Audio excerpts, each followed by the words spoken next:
नमस्कार दोस्तों, CP academy अर्थात चाणक्य पीसीएस एकेडमी में आपका स्वागत है।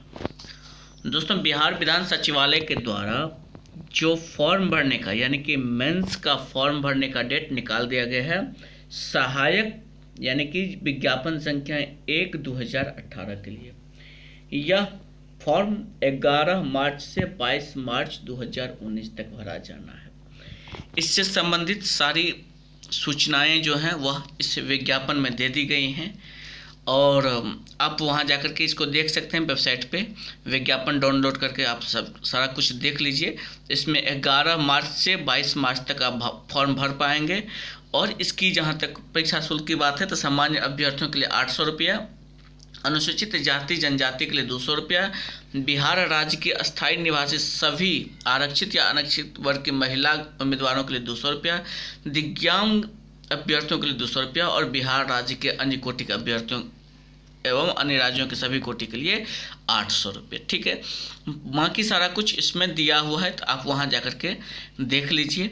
मैं जो बात करने वाला हूँ आज यहाँ करने चाहता हूँ वह बात यह है कि परीक्षा की पद्धति को लेकर के एवं पाठ्यक्रम को लेकर के।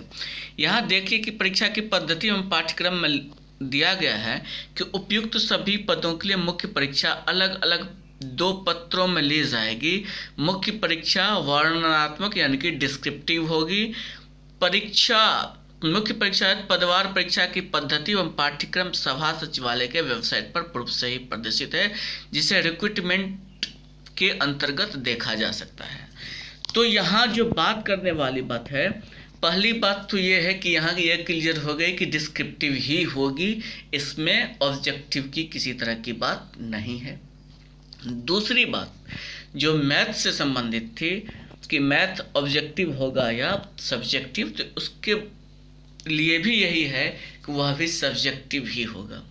यहाँ तीसरी चीज जो सिलेबस को लेकर के थी कि सिलेबस में कुछ क्लैरिफिकेशन नहीं है और मुझे यह आशंका थी कि मेंस का जब फॉर्म निकाला जाएगा तो उस समय उसे क्लैरिफाई किया जाएगा, लेकिन मेंस के फॉर्म में भी उससे संबंधित किसी तरीके का क्लैरिफिकेशन नहीं दिया गया है। तो आपके पास एक उलझन शुरू हो गई है।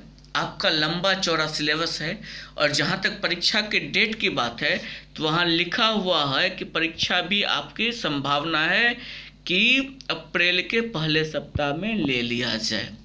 तो जब संभावना है इसका मतलब है कि इलेक्शन से पहले परीक्षा को समाप्त करना चाहती है बिहार सचिवालय, विधानसभा सचिवालय।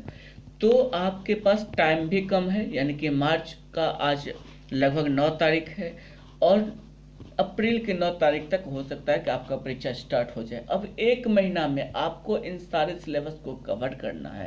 तो आप सीधी बात समझ लीजिए कि आपको ज़्यादा डिटेल में जाने की ज़रूरत नहीं है। आप केवल लिखने भर की प्रैक्टिस कीजिए, केवल पढ़ लीजिए जो भी टॉपिक्स दिए गए हैं उन टॉपिक्स को और उनका पॉइंट आउट कर लीजिए। और पॉइंट आउट करने के बाद अगर आप 50 से 100 शब्दों में लिखने के योग्य हो जाते हैं तो आपका वहाँ क्लियरली मतलब रिजल्ट आपका क्लियर हो जाएगा। किसी तरीका का दिक्कत आपको नहीं होगा। ज़्यादा डिटेल में जाएंगे तो सिलेबस जिस हिसाब से दिया गया है आप फंसेंगे वहाँ, आपको उसमें ज़्यादा दिमाग लगाने की ज़रूरत नहीं है।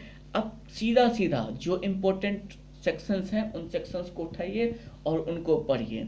जैसे मैं बात करूँ हिस्ट्री की तो मॉडर्न हिस्ट्री पे ज़्यादा फोकस कीजिए। मॉडर्न हिस्ट्री में आप जानते ही हैं कौन कौन से इम्पोर्टेंट सेक्शंस हैं।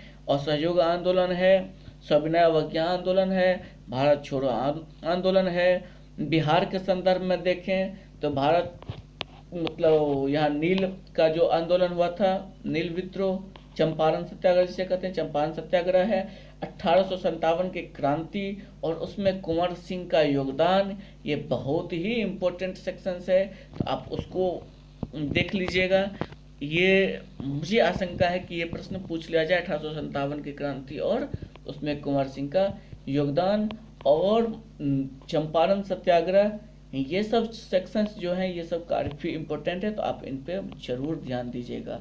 बिहार की ज्योग्राफी थोड़ा देख लीजिएगा, उससे हो सकता है कि प्रश्न आ जाए। रही बात ज्योग्राफी की, तो ज्योग्राफी ज़्यादा डिटेल में आपको नहीं जाना है, आप थोड़ा बहुत मिट्टी को देख लीजिए, मिट्टी से प्रश्न पूछता ही है। तो बाकी मैं बात करूँगा जितने एक अलग से वीडियो बना करके कि कौन कौन से इम्पोर्टेंट सेक्शंस हैं उस पर। फिलहाल आप इन चीज़ों को देख लीजिए। एडवर्टाइजमेंट अगर आपने नहीं देखी है तो आप एडवर्टाइजमेंट देखिए। 11/3 से फॉर्म भरना आपका शुरू हुआ है। मेंस के सिलेबस पे मैं अगले वीडियो में बात कर रहा हूँ, बहुत जल्द 1 से 2 दिन में वो वीडियो मैं डालूंगा। तो बहुत बहुत धन्यवाद, बहुत बहुत शुभकामना। आप इस वीडियो को लाइक ज़रूर कीजिएगा। धन्यवाद।